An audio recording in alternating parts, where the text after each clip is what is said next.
released 13 CD albums. You've produced over 300 shows, festivals, and events, and you've worked with over 500 artists from around. Oh my God. I mean, you're a powerhouse. It's really quite incredible. Within the culture of Visby, the music making culture of there, you've got quite a number of events there that are kind of an institution on the culture, the music making culture of that little place. So the Living Room concert series, I think in Stockholm you had, was it Club Acoustic? That was, Living Room. And then you've had the Singer-Songwriter Festival in Visby now as well, which I think has just been, is kind of now named just the Visby Festival. Yeah. You also do the annual Gotland International Songwriters Retreat, which has been running for 18 years. Yeah.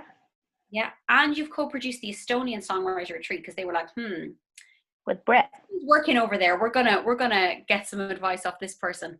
So you've written for and participated in the Swedish Song Contest. You've been a featured guest and you've co-written tons of songs on other artists' records. And you've worked for theatre as well. You had a new album out this year, if I'm right, Orange? Yeah. Yeah. What? Say it again. I said Orange. Yeah. Yeah. That was a CD I did 2003. Oh, was it? So was it just re-released then for Spotify? Yeah. Ah. So the latest album I put out is the one with AFT, with the trio. It's called In the Universe. That's the latest one. Right, okay. So that was the one that was just before it on Spotify. Yeah. So I'm just going to post some of the links to the work that you do in the chat. So anyone who's listening, this is a great time to copy and paste that link for yourself, because there's a ton of really good stuff up in Annika's kind of different worlds across the internet. So that is just one of our panelists. Brace yourselves, guys. And next we have Svavar Knutur, who is Icelandic. Svavar is a singer-songwriter who's been working actively in that field since 2008. 5 solo albums. It ain't easy to get to that number. Touring internationally several times a year, and that is a lot harder than it sounds as well. And you've toured in Europe, Australia, North America, all over the place, and I believe quite extensively through Europe. So you've done quite a bit of work there. You tend to work in around one of your particular areas of interest at the moment, as I understand it, is languages, and how different languages have a different kind of soul and feed into different cultural storytelling within their kind of like home. It's a really beautiful topic for songwriting, especially when we consider that word setting is such a key skill as a songwriter. So to explore the words of their languages would be quite wonderful. Yeah, I'm absolutely in love with the idea that languages carry melodies and narratives and rhythm and like all kinds of different aspects of the song within themselves. So like different languages have different songs. Like when you buy a guitar and you're like, oh wow, there's like 7 songs in there, so you learn a new language and you're like, oh, there's like 80 million songs in this language that would not be written in another language. Completely. And I think it's wonderful to be able to talk about this in the context of this particular panel, because we will have a lot of people here today who are bilingual. So we understand that experience of being able to articulate a feeling in one language you can't quite articulate in the same way in another. That's very, very fertile ground for work as a songwriter. You also do a project called Global Music Match. I believe you were working on that today. And through that project, you've connected 96 artists from 14 different countries. Oh, I'm just a participant in that. Yeah. Yeah. That's an amazing project. It just wrapped up. The first pilot project of it just wrapped up, and I was so fortunate to get to be part of that, connecting all these different artists from around the world. It was just amazing. Wonderful, and it's quite an impressive number for its first venture. Yeah. 6 different participants from that span of countries. That's really quite wonderful. So it was basically for 16 groups of 6 artists in each. It was just really interesting stuff. It must have been super interesting for you as well, with your focus on language being what it is. Oh, yes, indeed. We had like a Scottish band and an Italian band, and it was so interesting to follow. That's wonderful. A couple of other accolades that you have to your name, because everybody here today has many. You're also the founder of the Melodica Acoustic Festival. One of the founders, yeah. One of the founders, yeah. So that has a different series of festivals around the world, as I understand it.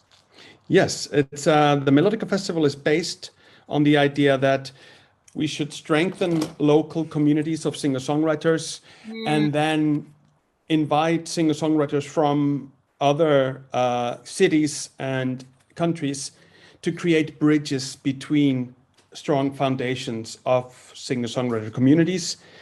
And with this, we could actually create like a stronger international network. Absolutely. And it's really helped out a lot of Icelandic singer-songwriters, for example, to get out of our little island and find themselves something to do.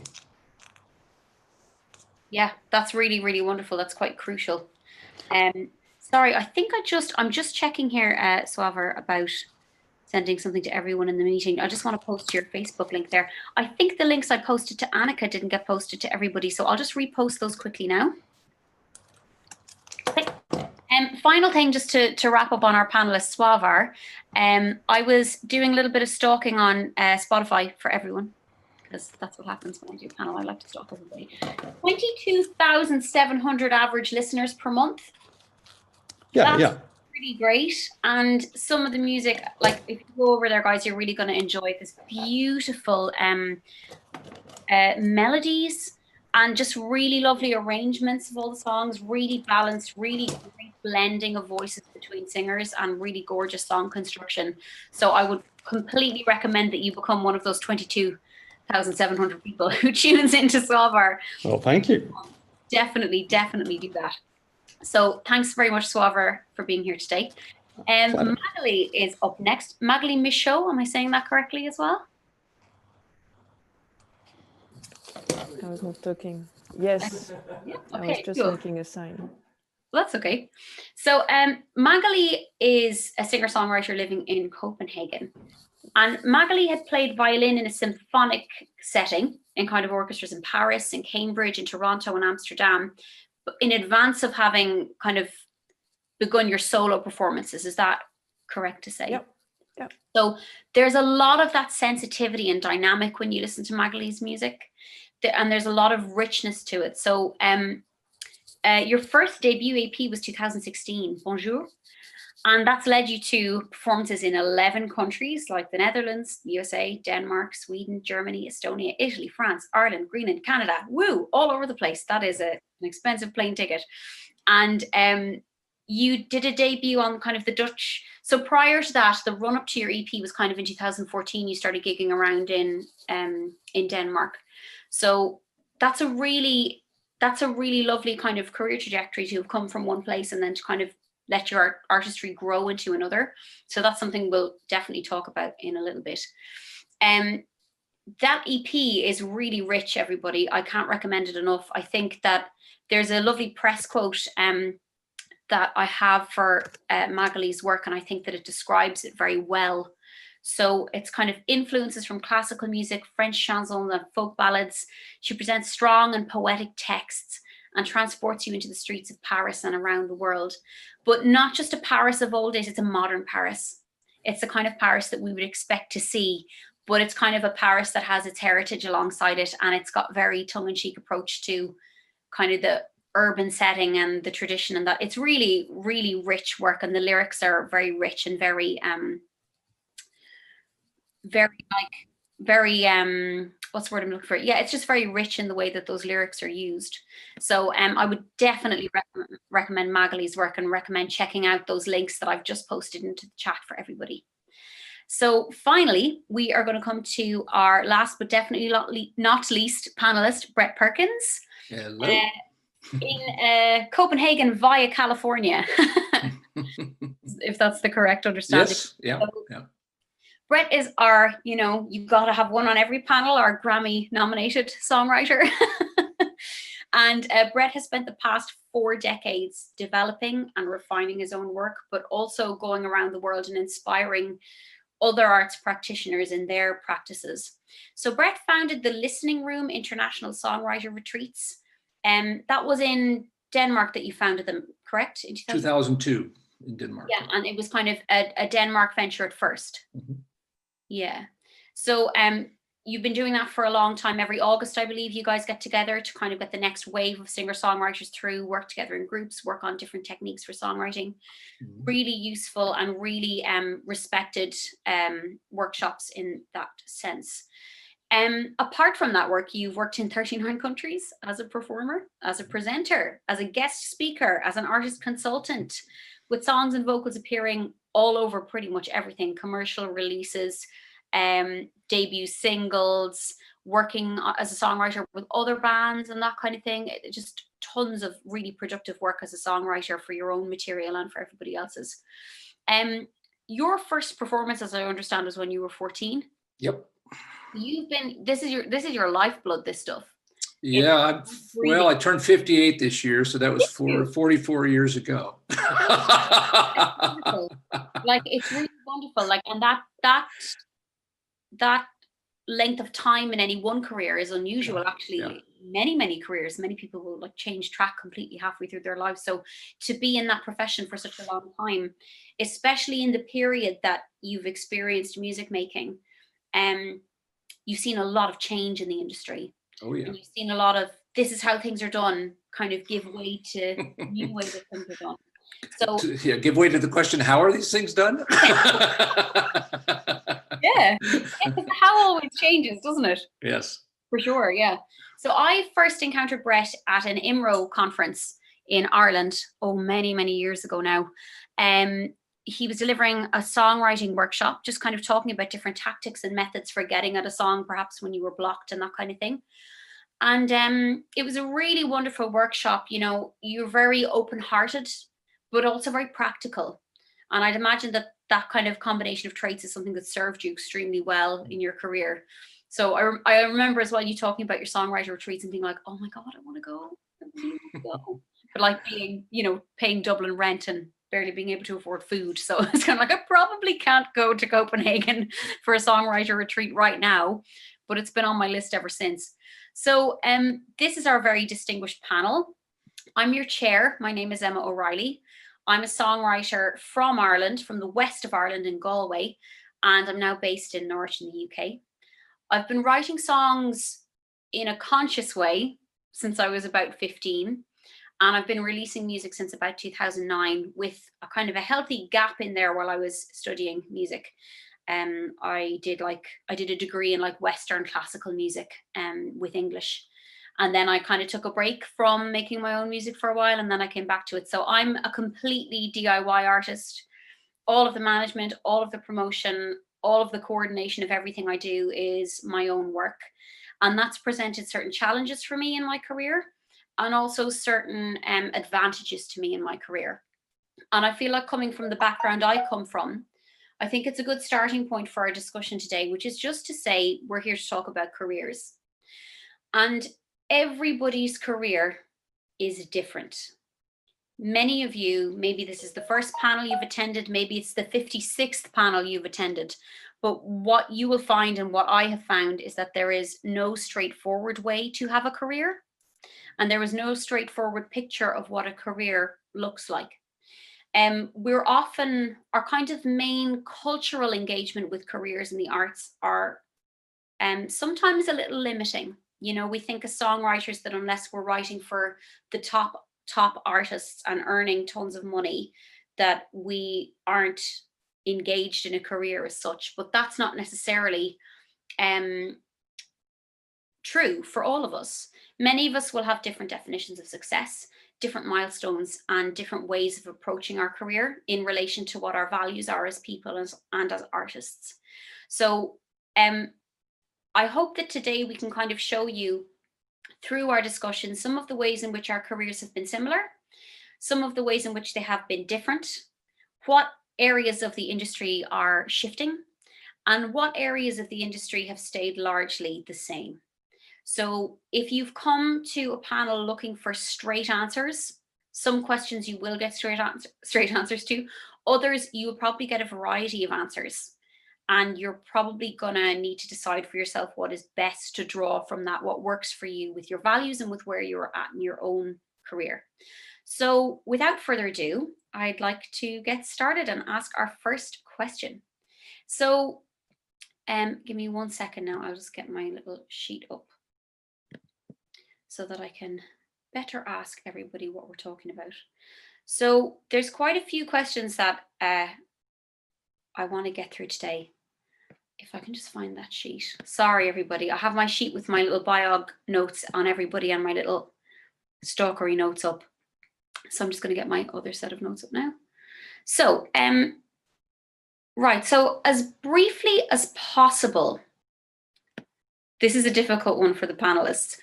So we're just going to put everybody in the hot seat, but as briefly as we can, could you outline kind of the start of your career through to kind of what your midpoint is through to where you are now, maybe just highlighting some of the key steps that you have experienced as the main milestones for yourself? I'm going to direct that to Annika first.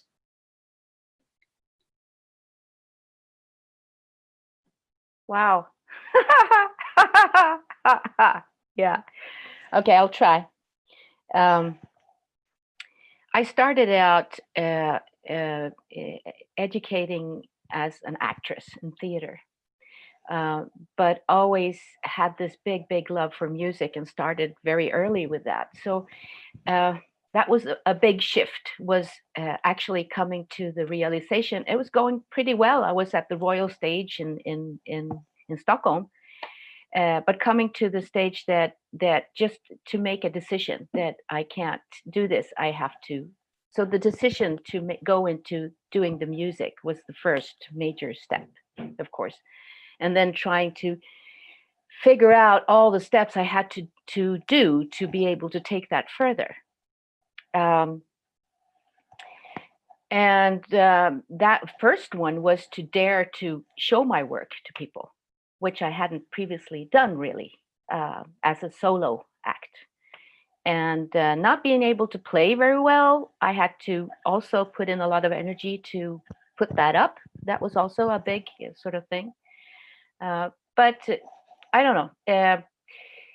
The whole 90s, since that decision, it was like things were falling into place, also because I was very, I think I was very brave, because it was a really scary thing to do, to take that decision, to go for it, you know, and to take those chances and to think further. And so my first single came out in 1993, and my first singer-songwriter album came out in 1997, which was a huge thing. At the same time, I was moving to Gotland and came in contact with all these wonderful musicians, and also had lots of support to do this, which I don't think I would have had if I had stayed in Stockholm, because Stockholm's like a too big a city. So that was also a big thing, to make a community where you are, sort of, and to get to know people where you are.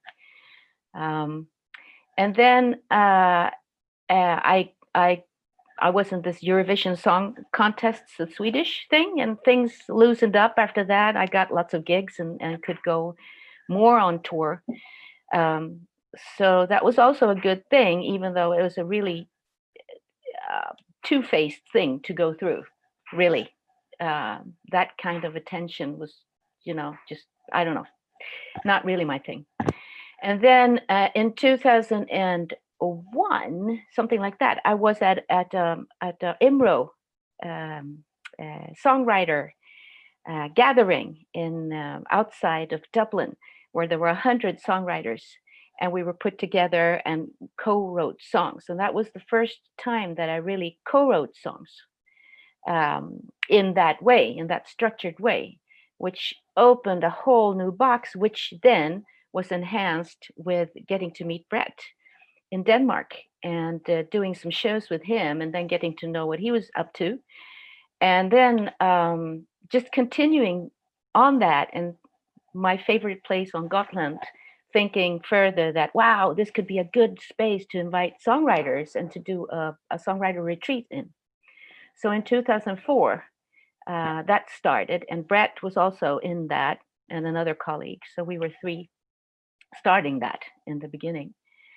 And that whole thing of starting the co-writing and going on retreats and stuff, that opened that box to going touring internationally in a whole different way than I have been doing so far. Because suddenly you get to write with people, you get a baby together, and you get your songs out in other countries, like on other people's CDs and stuff, and then you get invited to them and get to play tours with them, and you invite them over, and you do the same in your country, and it just did wonders.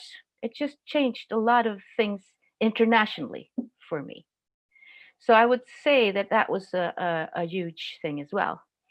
And then the later years now, I've been forming my own trio.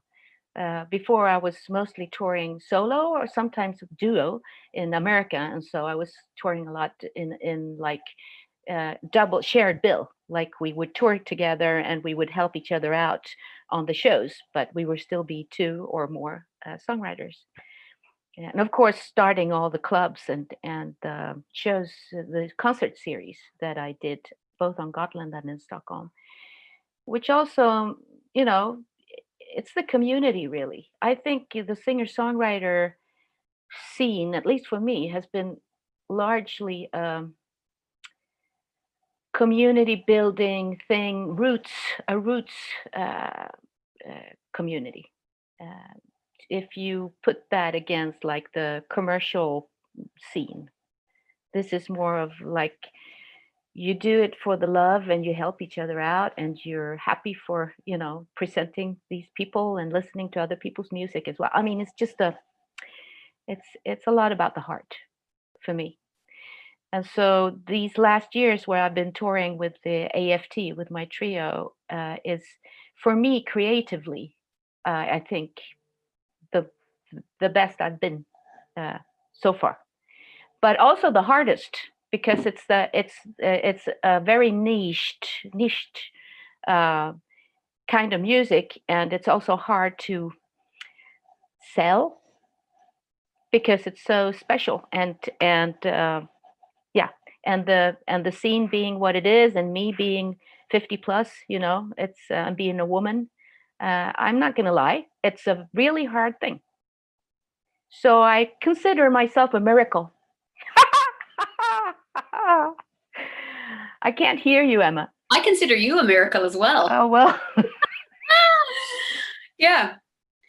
It's really, really interesting to hear kind of your outline as how like so much of your career is tethered to your ability to give into a community and to participate into a community, and then the opportunities come next. So it's not kind of like you're an opportunity shark.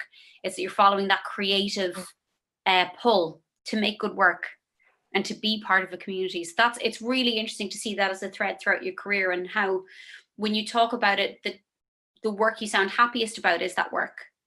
Yeah. That's really lovely. That's lovely. I'd like to open that question to Svavar now. Yeah. Describing the career. I was never gonna be an artist, actually. In Iceland, you have to overcome a lot of shame for that. Just to be honest with you guys, like in Iceland, the idea of being a working artist is considered not a real job, and people have a big problem. My mom cried more when I told her I was going to be an artist, full time, than if I would have told her I was gay. So, and she said, like, what about your children? What about your family? You're never going to provide. And my family just had a shock.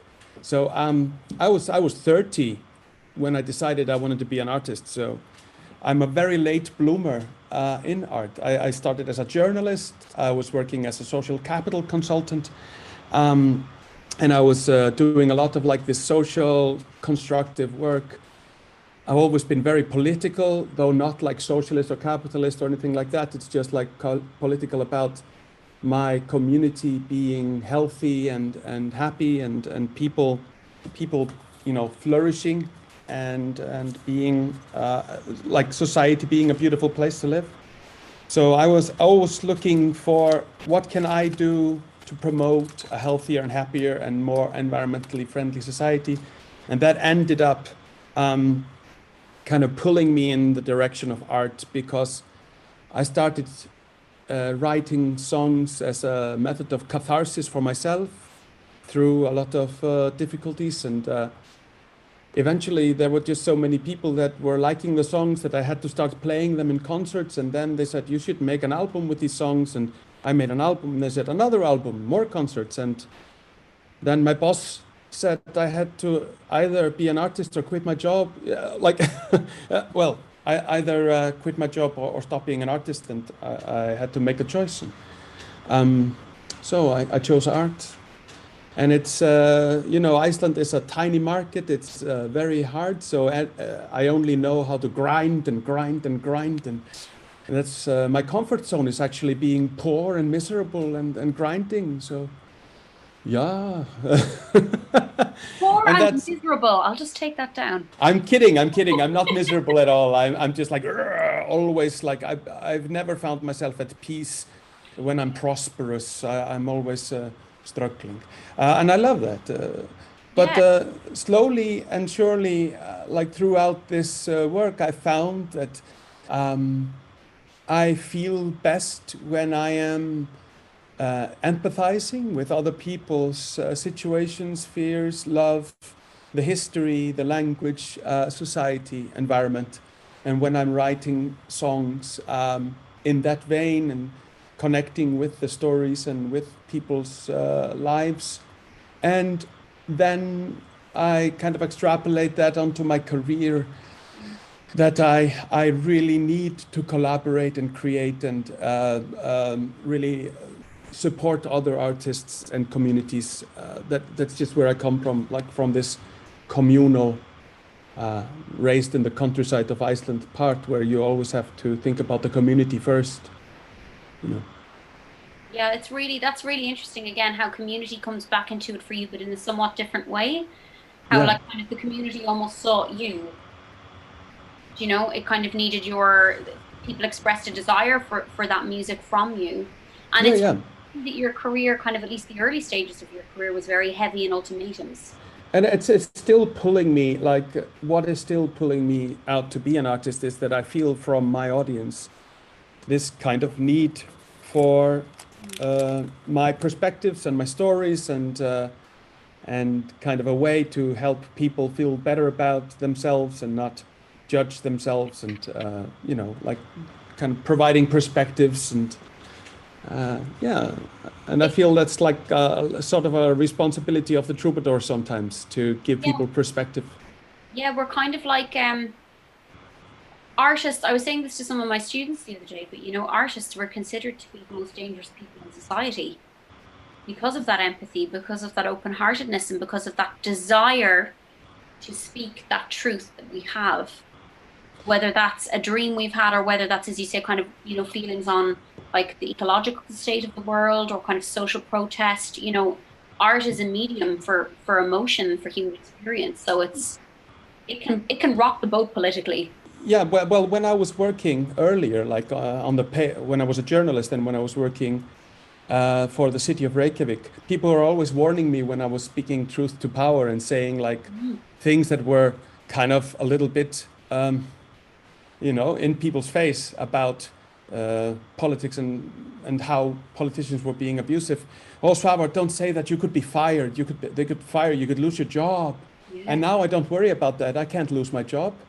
I don't have a job. No, I'm Nobody kidding. can fire me. No, I don't have a job. If you have a job, you have a boss. I have my work. That's true. Very true. And it's interesting, isn't it, how artists, we tend to have a very healthy relationship to the word work. Yeah. Because it's our life's work. Cool. That's really, really interesting, Svavar, that perspective. I'm going to go to Magali now, if you want to share with us your sort of trajectory through your work. Sure. So I guess my first connection with music was via classical music. So I learned, violin and music theory and stuff like that in the conservatory. I suppose it was in the 90s something. Yeah. And then I played in symphonic orchestras. And then it's only later that I started to write songs, really more like what was already said. So like just as a therapeutic. And I didn't think at all that, you know, I would share those songs with people or anything like that. And then, yeah, so with a bit of time, I guess a couple of years later, I started to feel that maybe I want to share those songs. And so that's when I started to play, just get into some random open stage or something. Yeah, and I really enjoyed, and I had good feedback. And so that's, I guess that was the start of the next step. Discovering actually that, you know, there were other people doing that too, and finding a community, and playing a lot in mostly open stages and singer-songwriter concerts and stuff like that. And so then I wanted to do more. So I was interested in just, you know, developing my skills and growing as an artist. So I did quite a few workshops and songwriting retreats, co-writing retreats. That's how I met Brett, attending one of the retreats, listening room retreats in Copenhagen. And yeah, so I guess after that, I released an EP. So that was also learning more about like how those things work. And then so I did some more concerts and touring in various countries.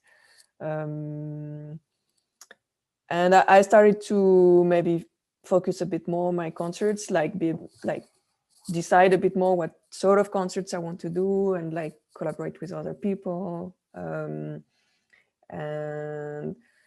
I was contacted for a French-Swedish project. So yeah, I didn't say I'm French, but I suppose you've heard already. But yeah, so to work on a project and sing some of the songs in French. So that's with Daniel Osterge from Sweden.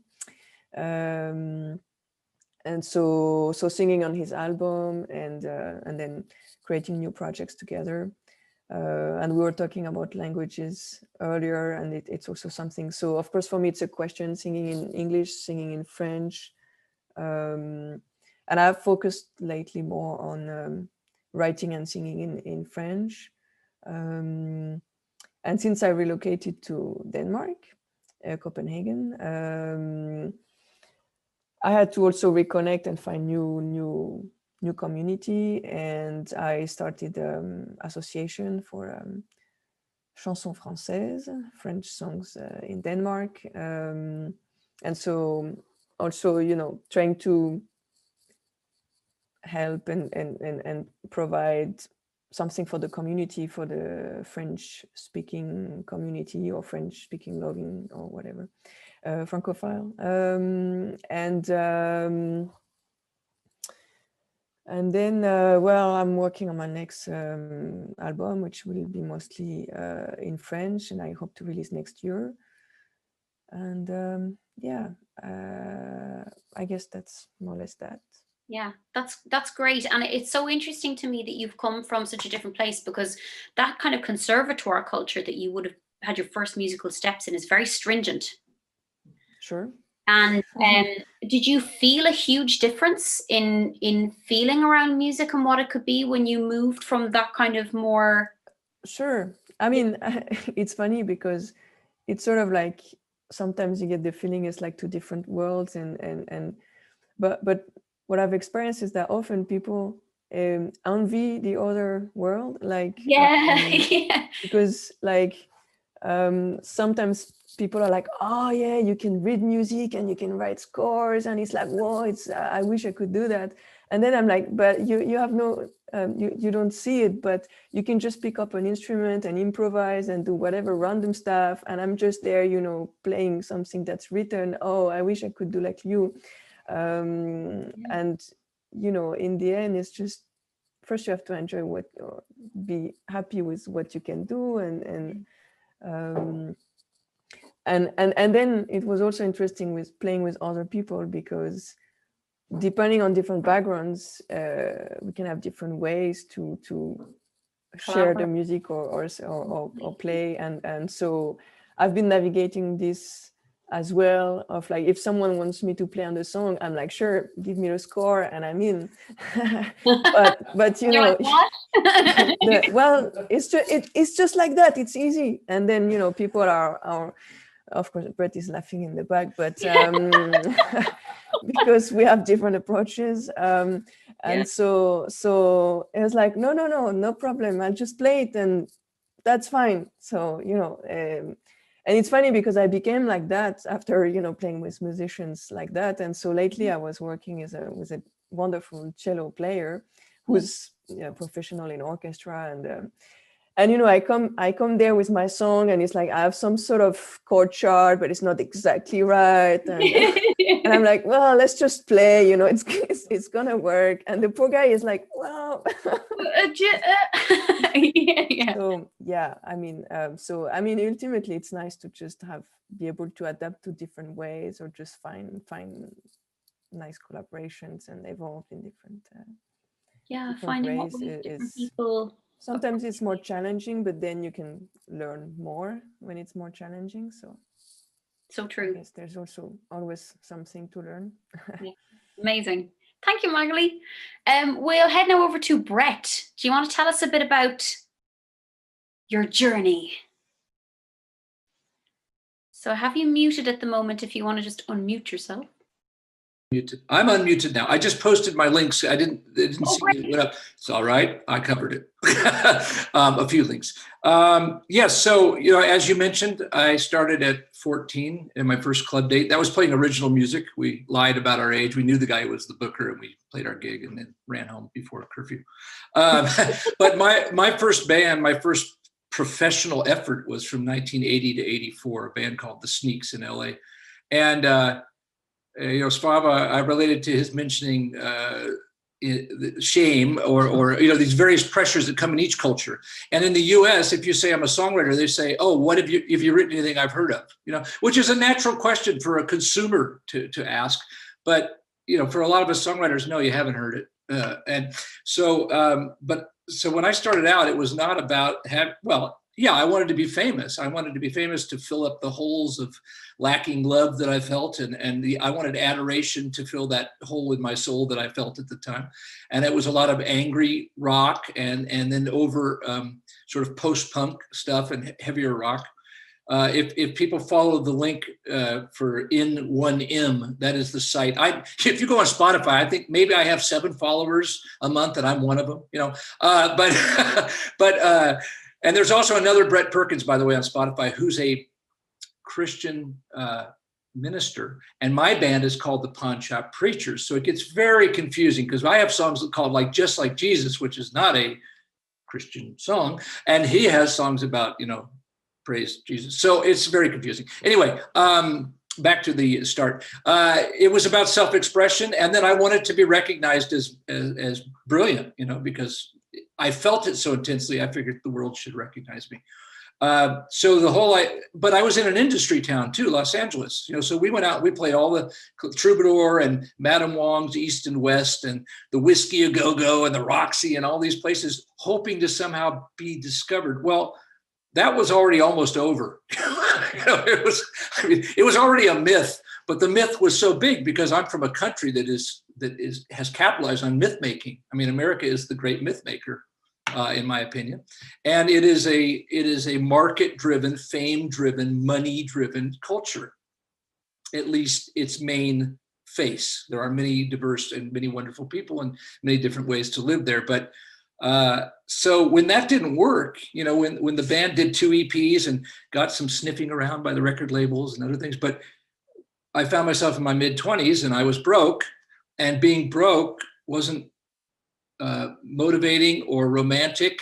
The Starving Artist was no longer a romantic thing, and it didn't feed my creativity. It starved my creativity, because when you're worrying about paying the phone bill, you're not really in the space to go write a song.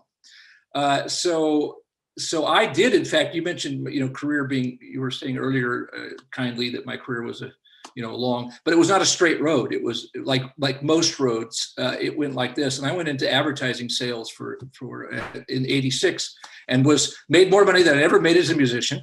Bought a beautiful condominium in Pasadena, California, decorated it in vintage guitars. I mean, I had the original Beatles transonic amps, not the ones owned by the Beatles, but that era guitars. I had gorgeous guitars. And a very dear friend came to my apartment and I said, "Hey, what do you think?" And he said, "It looks like a mausoleum to a rock star, but you don't play music anymore, do you?" And reminding me of Oscar Wilde and one of my favorite quotes, "A good friend stabs you in the front." So that was a wake up. And then my father died a couple of years later in '91, and at a rather young age. And I thought, oh yeah, mortality.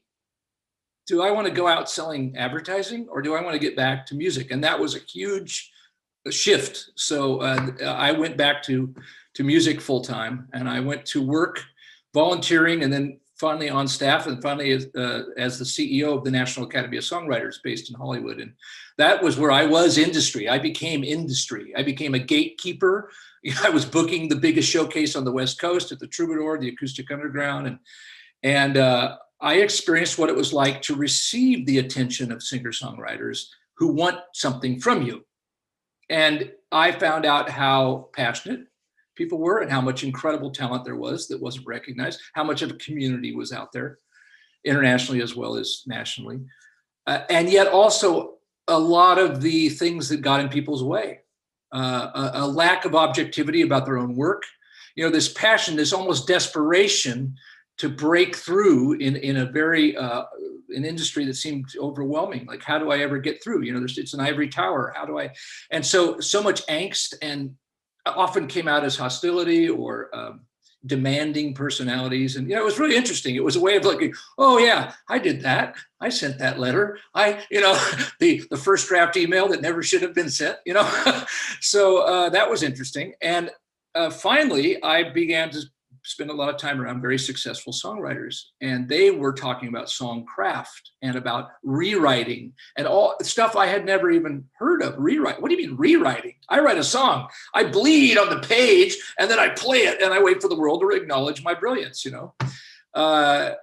it wasn't working. I wasn't being acknowledged as brilliant.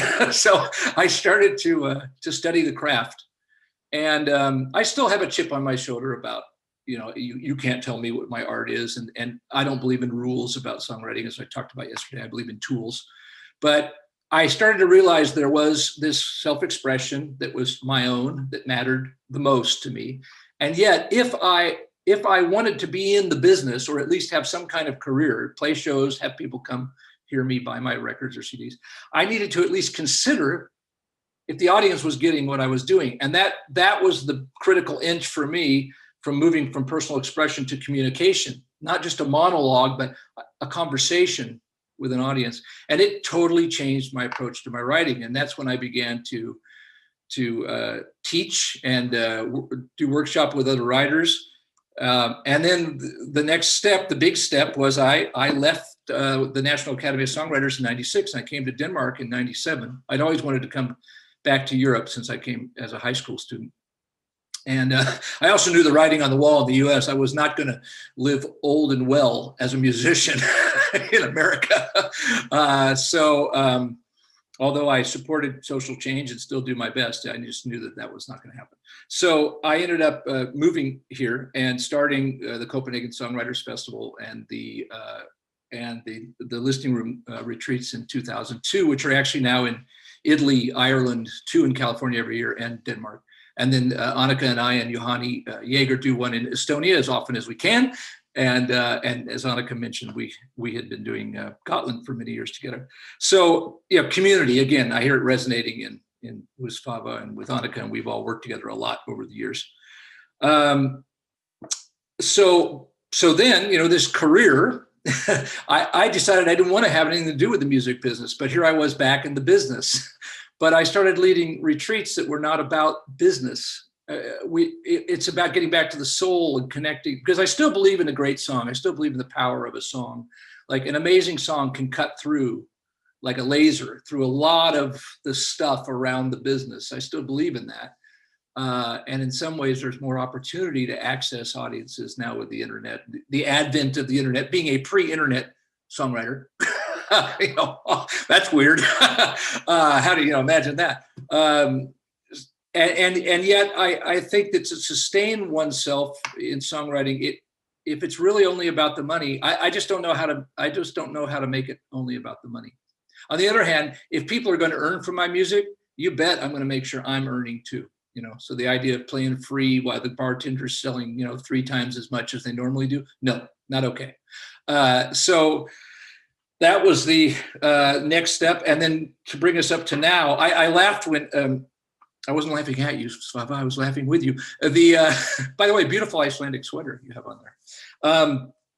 My mother was still worried about me. She passed several years ago, but I remember last time I had the conversation, I told her I was going to be a father, and she said, I'm worried. When are you ever going to have a real job? How are you going to support your child? I was 47 years old. I've been doing this for like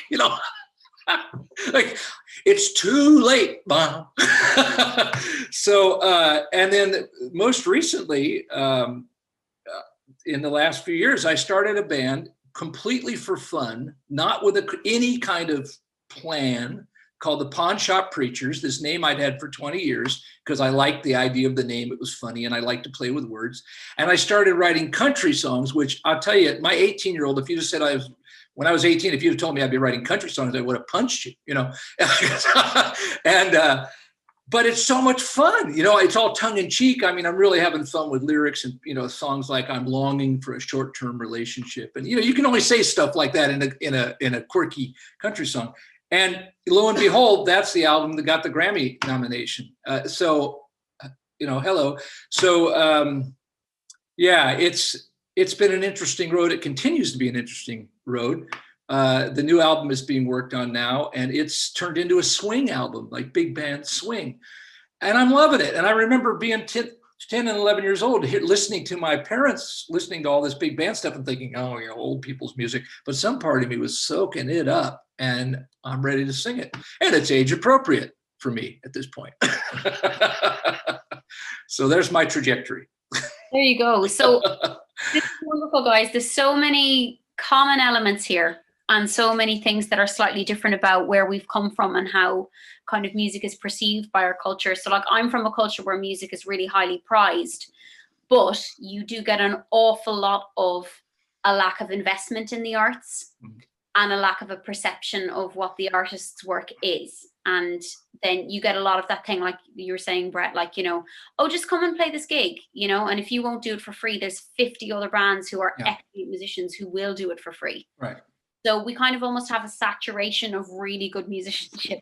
We've got very high, a lecturer of mine once referred to it as a very high level of amateur music making. And he was right, because in that sense, the word amateur isn't like an insult. It just literally means people who don't play music in a sense of it, intending it as their career where they will kind of earn money or making a living from it. So I have fallen prey to that kind of market. Can I make one last point that is different than I would have made 10 years ago? It's changed for me. I've also met now, I've worked with thousands of writers over the years now. And sometimes trying to make your living off of your calling is not healthy or good for your soul. I will just say, you're going to have to fight a lot of battles. I'm not discouraging anyone who feels that that's their calling and their purpose and damn it, they're going to make it happen, or, because you can make it happen. And the people on this panel are evidence of that, yourself included. But I've also seen people lose the joy, just get ground down by the difficulty of rolling all the dice on one bet. And I don't just to be clear, I don't live off my songs. I make money off running retreats and doing consultations and doing guest speaking and playing my music, because I made a decision 20 years ago when I started the Listening Room concert series.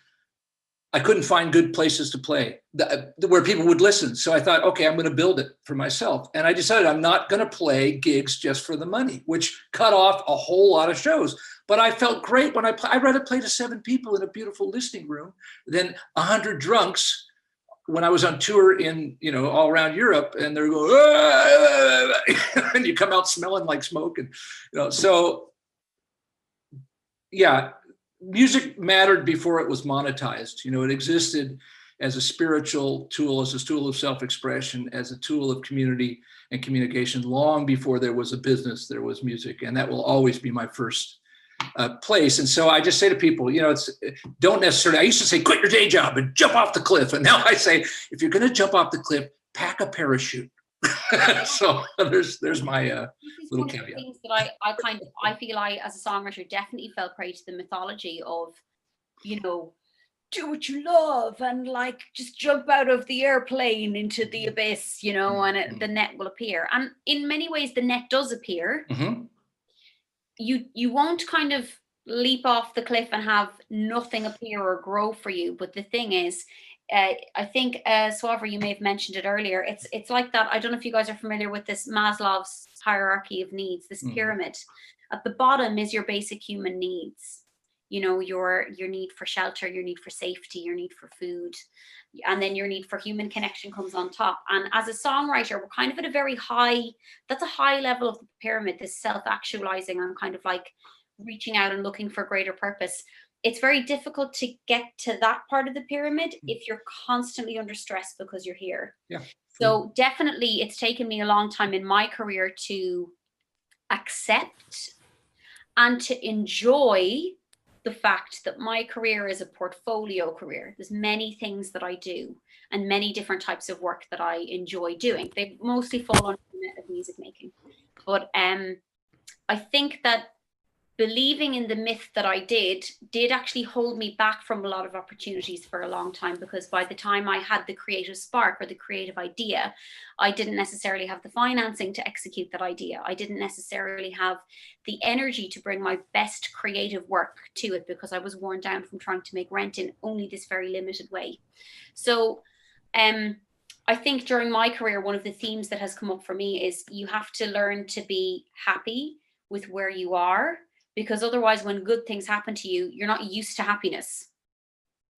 And then you can't enjoy the things that you've got yourself for. And I've found that being really open with myself and my work has really helped me to have more creative opportunities and be more excited about my own work. So I've, if we talk about kind of my own track record, so I was making music since I was in my teens. I kind of knew I wanted to do music or maybe arts, drama, that kind of thing. I went and studied classical music in Trinity College in Dublin, which was actually a really weird and potentially harmful thing for my work because it was very prescriptive about what music could be. And I left that not feeling like a musician at all. I was going to go into choral direction. Actually, I was going to study in Kecskemét in Hungary. And I ended up just taking a beat, working as a marketing manager in a music shop in Dublin. And I learned a bit more kind of about industry and stuff there. And then I came back and released like another EP. And a couple of years after that, another one again. So it's definitely not been like a linear experience. And my own music is not my focus every single day. But I've always had my eye out as I've gone along. How can I retrain? How can I grow? What can I learn that will help me share my music with people who are looking for it? So I've done a lot of research and spent a lot of time trying to learn more about music marketing, not in a way that's like, conglomerate marketing, but in a sense of like, how do I figure out where the people who love my music are and how can I figure out how to meet them there? So that I'm not just like selling my soul or anything, and that anything I do online that could be kind of deemed a marketing activity is something that's authentic to me and authentic to my music making. So authenticity has been a big part of my approach the whole way through, and I'm finding kind of new ways to express that authenticity. So I'm going to go on to another question. I had another question written down here where I was going to ask our panelists, what has worked for you in terms of growing different aspects of your career? I think one of the common threads that I've heard everybody express is community support and that kind of thing. So I might actually just go to a question that's the opposite. Could I ask you guys what you feel has been unhelpful for you in terms of your career?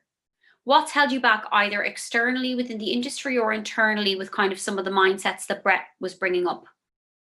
So anyone who wants to answer that, just unmute. Yeah, I can start. Yeah.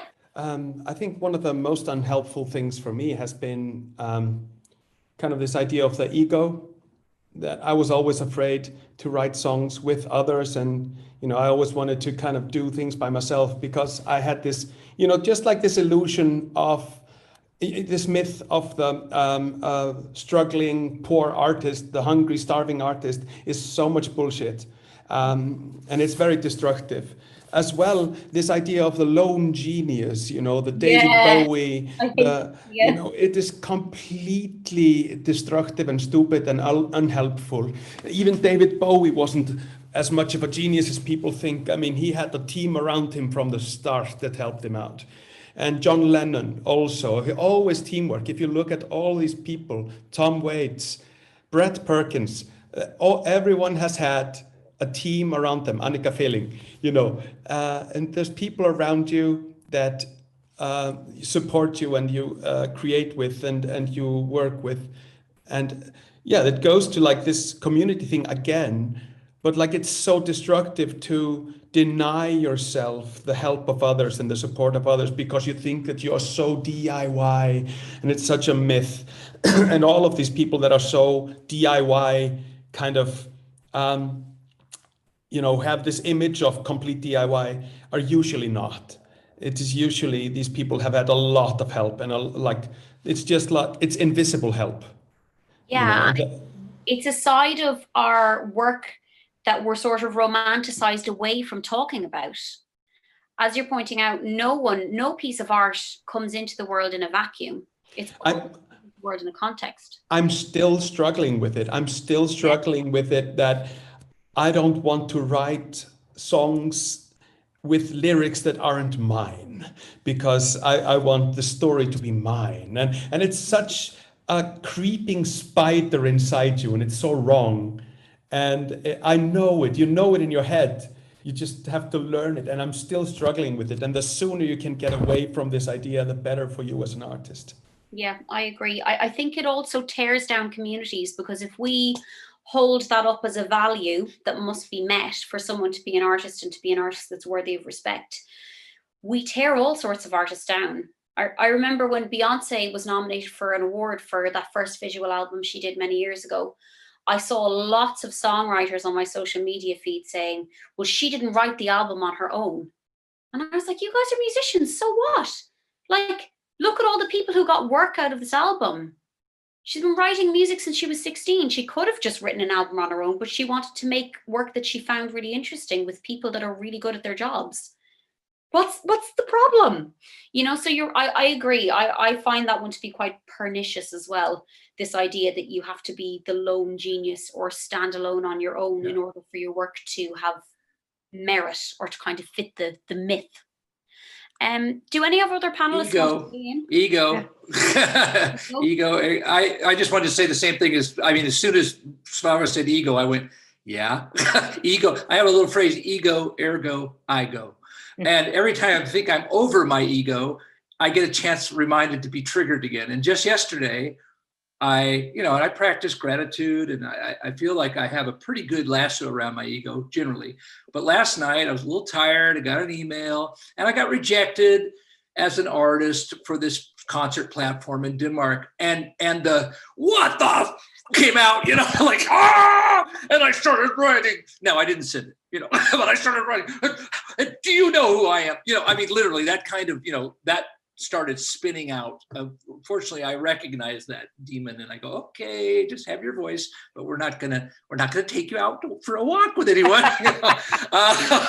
But that, I'll say the biggest thing that got in my way and what gets in the way of so many artists who are seeking help, because I get a lot of emails every week. I'm sure Annika gets them. So we get them. We're visible. So people say, hey, I want to go out and tour. Could I come play your festival? We're gatekeepers in a way. That sense of entitlement, that sense of either people who have been angry for so long because, that frustration of not going. And finally, when they identify someone as a gatekeeper, they unload knowingly, often unknowingly, on that person. Like, hey, I wrote you a week ago and I haven't heard back. I thought you cared about artists, that kind of, and it's just so detrimental because you just want to move away from that person.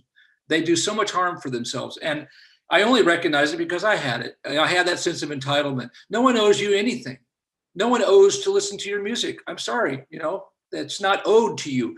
And you need to offer something worthwhile of them paying attention. I mean, it's worthwhile in of itself intrinsically, but if you're going to ask an audience to pay with their time and their attention, which is the most precious and really only thing we have, the moment at hand, you need to offer something in a loving and open and quality way. And that has taken me a very long time to learn. And, you know, after 40 years, I didn't send that first email. The second draft was a little more toned down, but I think I still had a little ego in it, and I'm probably going to be apologizing when they respond. So it's an ongoing process. Annika, over to you. Sorry if I cut you off there. Yeah, hallelujah. I agree, and that's good. It's very good. I find that another aspect of this letting go of your ego and diving into the community more is like, I find I get stopped when I try to do too much on my own, like I get too lonely. Then the work is not fun anymore. Then it gets really hard. And so that's also an aspect of this, the good thing with letting go, try to let go of the ego thing and getting more supportive of others, and also asking others for help, like asking them to join into the festival team or whatever, because it gets more fun and you get more power, or like you get more kraft. Yeah, you get me. Yeah, and energy. Yeah, but also another thing that I wrote beforehand is if I focus too much on the business, or if I try to be in the business, or if I listen to what's in right now, or how Spotify or record companies, or I have to do this, or I have to do that, or I have to put this on Google, or, you know, be on top of blah, blah, blah, or I mean, I get, maybe that's just me, but I just, my inspiration and my creativity just get locked. And I know so many people who have been caught up with, like they get approached by big major companies or publishing or something, and they're waiting and they're waiting and they're waiting, and their music never gets out because they're going to make it this big, and it's going to be blah, blah, blah, and it's going to be and I'm saying, well, what do you want? Do you want to do music? Do you want to meet an audience? Or do you want to get it on, like, what do you want? Or do you want to go for the big stages and the business thing? That's such a different way of thinking. It's just the mind work just, and for me, going into that, that just kills me. And I don't know what to do about that. That's really interesting, Annika, because I see that a lot with people, and I've identified that in myself as well, this sense of like, when you're talking to somebody and they don't quite understand, or they're not quite willing to admit to themselves perhaps the type of career that they really do want to have. And of course, being able to be honest about what you want informs everything. You know, if you're in the music for the music, that's one way of doing things. If you're in it for community, that's one way. If you're in it because you know you want to be famous and this and that and the other, then your focus is going to be quite different across those things. And it can be very frustrating when we do come across people in our kind of artistic spaces who, it can be an ego thing. I find that the unexamined self and the unexamined ego is kind of allowed to just like rule what they will say and what they will ask for. And that can really get in the way of their personal goals. Mm-hmm. Which is, you get answers if you ask. Well, most of the time. You might get riddles, but you'll get something back that's a little better. Yeah. Really, also doing too much on your own is a real, because then it just becomes stress, doesn't it, rather than creative work. Yeah. Did you want to add anything to that, Magali? Yeah, I mean, I think also for me overall, you know, lack of confidence can be quite unhelpful. And I think I want to second what Annika said on trying to also address some of the more like business actions, let's say, trying to understand how it works and all that. And though it's quite interesting, it can also kill a lot of the the joy and good reasons why you do music. And so sometimes, I mean, it happens for me, like, you know, you go to some sort of training, something that's about the business side or whatever, how to pitch for a playlist or stuff like that. And then, you know, it's a little bit like, but then I have a little house concert with 15 people and my Swedish friend, and it's wonderful, and it's you know, a lot of sharing and joy, and that's enough, you know. That's so finding the right balance between, or defining what you want and finding the balance between different types of actions is definitely a challenging part. Yeah, it is really challenging, and you do feel, if you're someone who has the impetus to share work, it's hard to turn away from those business events and to do those things, because if part of our expression is this desire to share and to connect, it's hard for us to turn away from, you know, 5 Facebook hacks that everyone should be doing, things you're doing wrong on Spotify. And ultimately, we have to be mindful, don't we, that a lot of times when we see these targeted ads on Facebook, they're like many other businesses. They are gleaning our insecurities about our work and about the things we haven't achieved to get us into a room. And again, they're not ultimately about music. They're about selling their service. And so, you know, you could be in the accounting business, or you could be in the engineering, and they would be pitching you the same kind of hustle. Yeah. So we're particularly, I think, susceptible as creatives, because we do have that desire to share. So you think, well, if I desire to share, I should give it my all. And that's exactly how you're manipulated by these companies. So it is a dicey path. And I mean, I feel like if like you love an Instagram post and you're, you know, that's your vibe, you know, it's maybe going to feel fun for you to do that. But Magali, you were kind of saying that, like, it's about having a balance, like being able because to know. I still think it's useful, and if like depending on your goals, if you're happy with the music you've done and you want to share it, to me there is quite a lot of interesting knowledge to learn how to try and reach more people, but it's a balance that you have to find for yourself. Completely, because it can be, I mean, too much of anything is a bad thing, right? But like, I know exactly what you mean by that sense of actually being able to go out somewhere and perform. You know, it's refreshing. Like, to be live in the room with people and to genuinely connect to people. That's kind of what hits the refresh button for, I would say, especially nowadays. Yeah, when you can get it. Oh my God. Right. So what do you think? It's interesting. A few of us have kind of had journeys where we've experienced huge shifts in our priorities as kind of music practitioners. So I might actually start with you, Magali. So you came from this kind of conservatoire background where you had done a lot of orchestral work and stuff. And I mean, there's some incredibly beautiful and I'd imagine really rewarding music that you've played and spent time with from that side of your career. Was there any one thing that caused you to shift from that into kind of songwriting? No, well, I mean, I don't think it's really a shift for me. Right. I mean, because the classical part was really more when I was younger and on the side. I mean, yeah.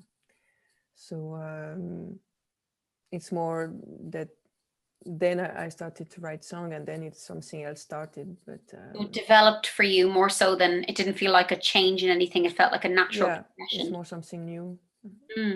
Well, yeah, I don't know. No, that's cool. Well, I mean, that's probably a really nice way to feel it as well, feeling this kind of like thing that you have evolving into different forms. Yeah. Beautiful. I think, Annika, you've had a shift. You mentioned at the start that you had trained up to be an actress and you kind of had this decision. Would you like to speak about that time and kind of that shift? Yeah, it was very interesting. It was at the exact spot where I now have the retreats. Wow. Yeah. I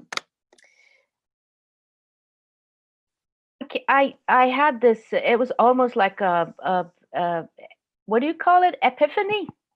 Yeah. Like I was heartbroken, and I was down there at this beautiful place. Very, just the sea and the cliffs and the sand and the trees, and it's just, the nature speaks to you, and it was really cathartic. And I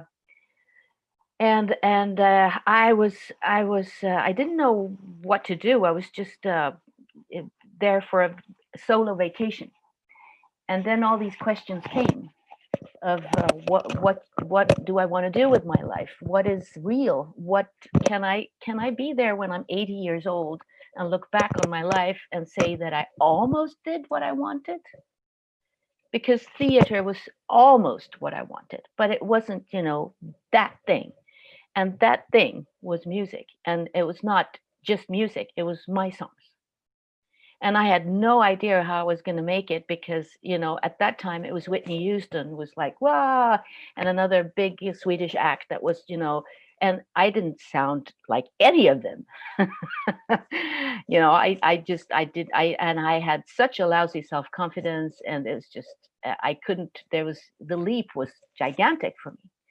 But it was such a strong feeling that I can't sit there when I'm old and ask myself, why didn't I dare? Why didn't I at least give it a try? So I did a lot of crying and a lot of screaming and a lot of Indian dances and a lot of, all different kind of weird stuff.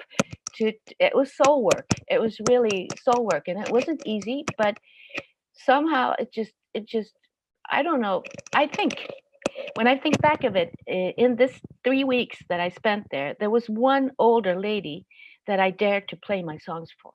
And she was really supportive. And she was saying, Annika, this is wonderful. You should do this.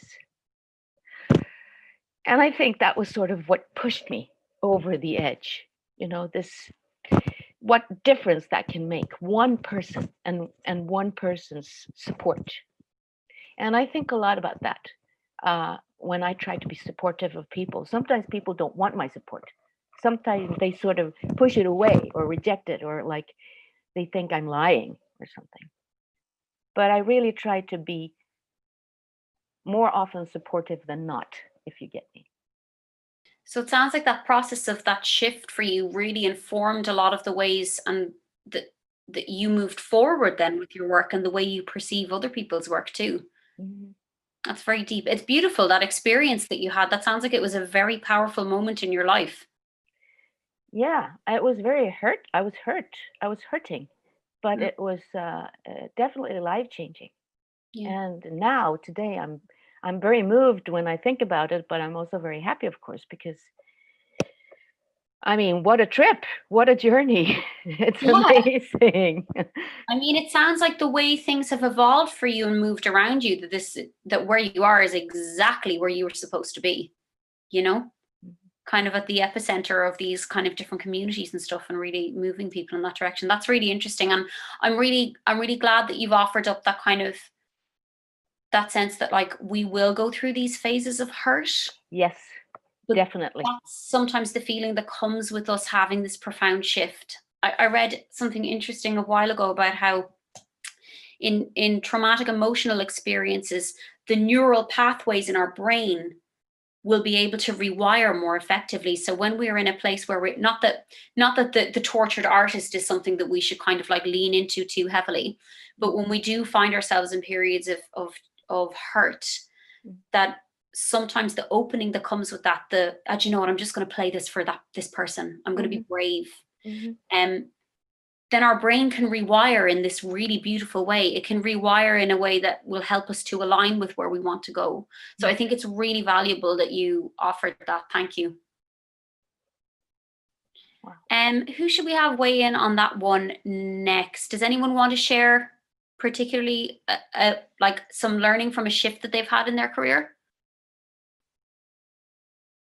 No? I was thinking about it. I want to echo, well, I'm a fan of Jungian philosophy, and Carl Jung certainly wasn't the only one who spoke of it, but the idea that the wound is where the light enters you. When you're at your most fragile, you're also at your most open. And one of the challenges for artists, and I used to think artists were a special group. I think everyone has an artistic creative impulse. So I will say one of the challenges for people who strive to keep their heart open to the world is they're going to feel a lot. They're going to take a lot in, and they're going to need to process a lot. So part of my practice has been learning, and part of the shift was learning to filter. I remember when, if I had a show that evening, and this was in my mid-20s, I had to be alone and like really self-care and self-manage my emotions all day so that I could be up there for 30 minutes and not freak out. I mean, I was, I didn't trust that I could show up on stage. Now, after all these years, I trust I can play. I was playing in a mall the other day because that happens to be one of the paid gigs right now in Denmark. I couldn't have done that 20 years ago. It would have freaked me out because the people were just walking by, But I was connecting with the little kids that were 1 and 2 years old who would stop and just, and I thought, oh, that's pure, that's beautiful, thank you. But I was also doing it for myself. I was enjoying listening to myself play. And so that fragility is an important part of the process that we want to run away from, but it is very rich. And just a last thought on that is the times where I remember the last time I felt really terrible on stage. I was leading a workshop in Copenhagen. It was only 5 years ago. And I had to play, and I didn't want to be there. I didn't want to do the workshop. Every part of me was in run, abandon ship. But my whole workshop, you got to walk the talk, was about go right from where you are, use where you are, So I wrote a song just before the workshop called My Own Enemy. I'm my own enemy. And I played it that night, and I felt horrible about the presentation. And I was nervous, and all the insecure and all that. And people came up to me and said, several people who'd heard me many times said, that was the most connected, authentic presentation of a song that I've heard you do in all the time I've heard you. You're like, there was no shtick or show. It was raw emoting, and they got it. So yeah, it's worth leaning into. Svavar, I want to mute myself. Why we go to art, isn't it? We go for connection, and we go to see something real from the people that perform.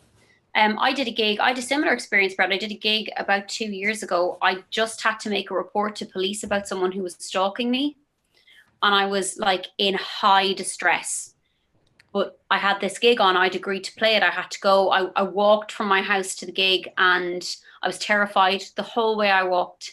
And I got to the gig, and I said it to the guy running the gig. I was like, I'm here and I will try. And then when I got onto the stage, I said to everybody, look, I've had this really awful experience, but I'm going to try and offer it back in how I perform.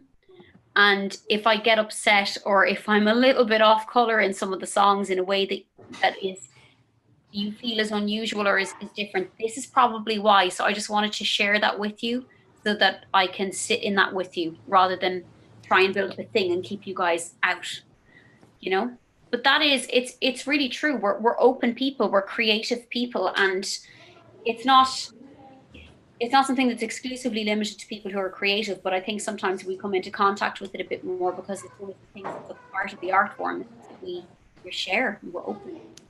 So it can be a really, really scary thing. I want to go to another question now, and I'm going to throw this one at Svavar. So having come from a background where you were shamed actively for, doing the work that you wanted to do, you've probably had to kind of craft your own definitions of what success means. So what is success to you? Oh yeah, I think that also comes into what I was going to say earlier about the transformations you've gone through. I've gone through a couple of transformative experiences. Mm-hmm. And one of them was when I started to actively play for old people and dying people in Iceland. Wow. So people in like hospices and geriatric facilities, and people with brain, like dementia and stuff like that. Because when you start doing that, you start to listen to totally different, and you start to empathize with a totally different side of society, and you start to really appreciate people's story and like these deep roots.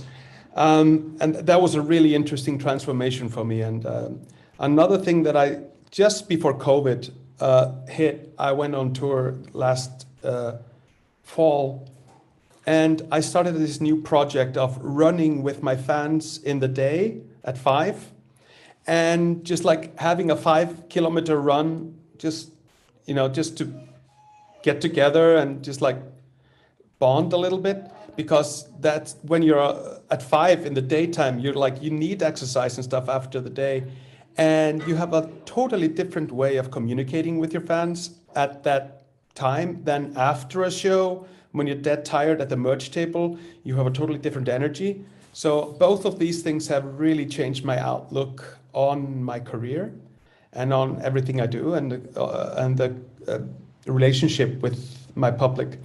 But regarding, connecting this to the whole, like how I've had to facilitate, the reality of being an artist in a country of 300,000 people, where art is not really considered real work, because real work is something to do with producing a thing that can be measured in kilos, or selling people furniture, like something like that. Either in Iceland, to thrive as an artist, you have to do one of two things, and they're both expanding. So either you have to expand what you do as an artist, and sometimes that means, like for a lot of artists, you have to start playing songs and venues you really don't like, and you have to start playing for a lot of drunk people, and you have to subject yourself to a lot of, what I would call like a mentally, like not good for your mental health, for a prolonged time, to play for drunk people and to play basically covers and covers and covers like that. That's one way. The other way for me, which I chose, was to expand my workplace, which was to go abroad. And you have to fly to Europe and America and just like start to expand your audience rather than your repertoire. And so I would rather survive off my music by playing the music I love rather than playing music other people love, So, if only 1% of people like my music, then I will just go to Germany, where 1% of people is actually 900,000 people. That changes a lot, because 1% of Icelanders is 3,000 people, and that's not very like a good market for a musician. But yeah, that was a very important transformative step that I had to take, was just make this decision of leaving, focusing on creating a market for myself in Europe and in Canada, through and of course US, through my connections and friendships and the people I know, and just really focusing on growing there. That was a very, very important step. So for you, success then is tied into a sense of community that is spread across different places. Yeah, and also in Iceland, when people see you just succeeding in spite of their irritation at your freedom, it they really resent that you don't have a boss, and but when they start seeing that, and they start seeing that you are just always, just flying, even if they say you can't, they end up having to accept you anyway. And that kind of gives one a status of a clown in the best possible way. Yeah. Like the ancient clown.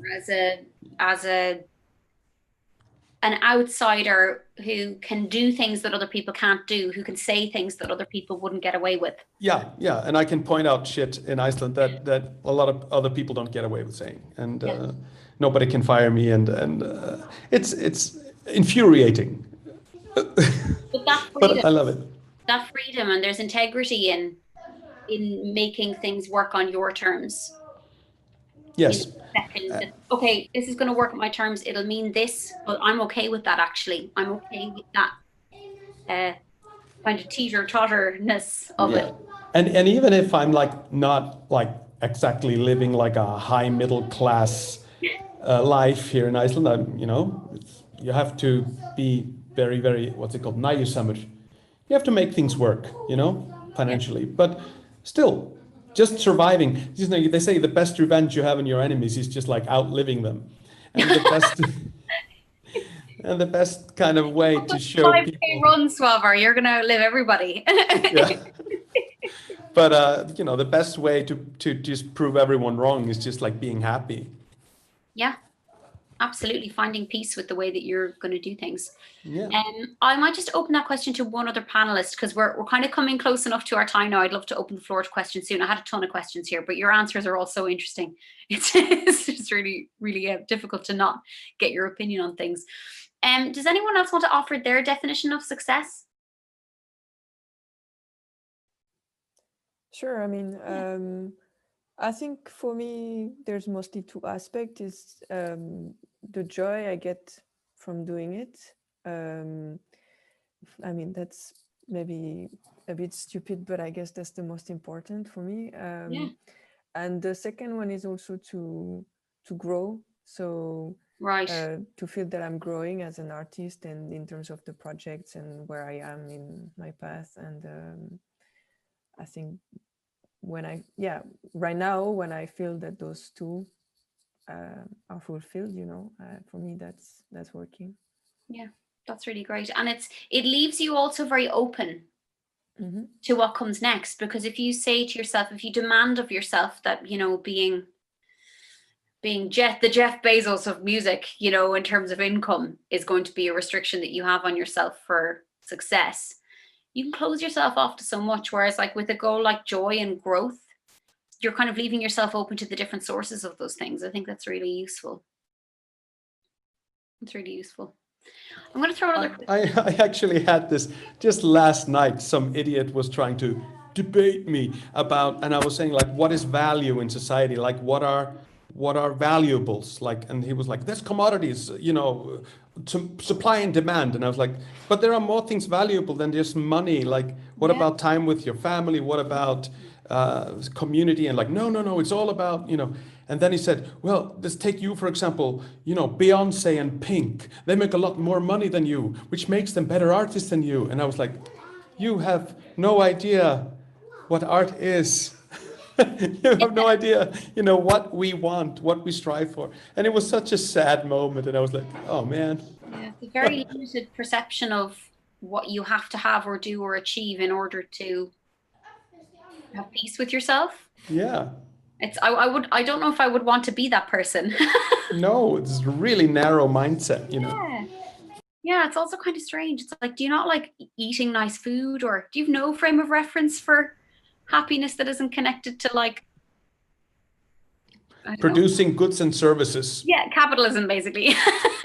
Well, I think there's a valid point that people can be very threatened by anyone. The individual who lives a free life or a self-actuated life is threatening to the collective, because the collective, the majority, is not. They are living by alarm clocks and salaries and hourly wages in a fear and a purchase-driven culture, Western culture, world culture. You mentioned Amazon, so we are in the jungle. Welcome to the jungle. And so it's threatening. It is really threatening, because they might have to look at their own lives. And it's easier to say, you're wrong to Svavar than to say, oh, maybe I got the house and the car and everything, but he sure looks a lot happier. He can't be happy. No, he doesn't have the car or the house. I won. I have the big toys. It's like Plato's cave, the cave analysis. Everyone is so angry at the person that escapes the cave. Everyone is so angry at the one that breaks these mind chains of how you're supposed to be governed and how you're supposed to be a wage slave, And we even have microcosms of that within kind of communities and within kind of like music industry, let's say, that there is a particular way it has to be done, and if you're not doing it that way, if you're not hosting at this time of day, or if you're not courting this label, or if you're not touring actively, or, that kind of way, like if you're not playing by the rules, even within artistic communities, you can find a lot of resistance too. I think it can come back to ego in some ways, you know, that sense of us not wanting to go, I'm feeling a lot of discomfort around this. Why am I feeling this discomfort? Maybe I should meditate or journal or something. But then again, they're kind of, I don't think that as a society en masse, we teach people to kind of listen to their feelings treat their feelings like a roadmap, and to reflect and be kind of wise with those kinds of things. That's not really the way we mostly talk about, like, buy this weird hair thing that's come up on Wish that you don't really know what it is, but you're curious, you know, buy it for $2 and.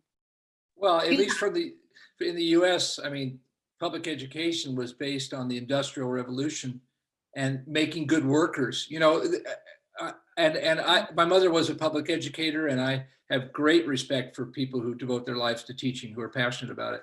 But public education, yeah, the speech is, yeah, we're here to actualize each student and see their, but really it's a machine that grinds out more well-indoctrinated workers, at least in the US, or patriotic, don't question the government students, or, you know, and it takes work to break free of the bubble that every country has a bubble. Mine was a big bubble because it was a big country, so I had to really punch my way out. But yeah, it's ongoing. So I mean, yeah, okay, it's another tangent. Don't get me started. I suppose this is the thing, as artists, we're not immune to the societies we've grown up in. We don't get a get out of my society free card. We're part of artistic communities, but also part of cultures and that kind of thing. So it's, you know, there's big questions there to be asked that are of like artistic import too. I had a bunch of other questions here about kind of the artist as manager, marketer, I think, and kind of talking about money and gigs and that sort of thing. I'm not sure we're going to have a lot of time for those, and part of me is keen to get to questions. So I think I'm just going to ask one more question of each of our panelists, if that's okay. Unless there was any particular question that one of the panelists had on the list, they were like, this is an important one that I want to answer. No, you guys are okay. I can see Magali and Brett and Svavar and Annika. Was there anything you really wanted to speak to that we had left, or are you guys okay? Okay. So just for the people who are watching here who might like a little bit of reassurance or kind of be curious, it would be interesting to hear a little bit about what kind of adaptations you guys have made to the way that you work since coronavirus has hit. So maybe Annika, if you want to speak to that first. Sure. I've always enjoyed small venues and small audiences. So I think also, I mean, living in Sweden, we've had a pretty liberated view if you compare it to a lot of other countries. But honestly, it took me like almost a half a year to get out of the depression. I had like a really hard time with this because my elixir is performing and communicating with an audience, and to not get that, or to not, you know, so I tried to figure out how can I do this safely. Yeah.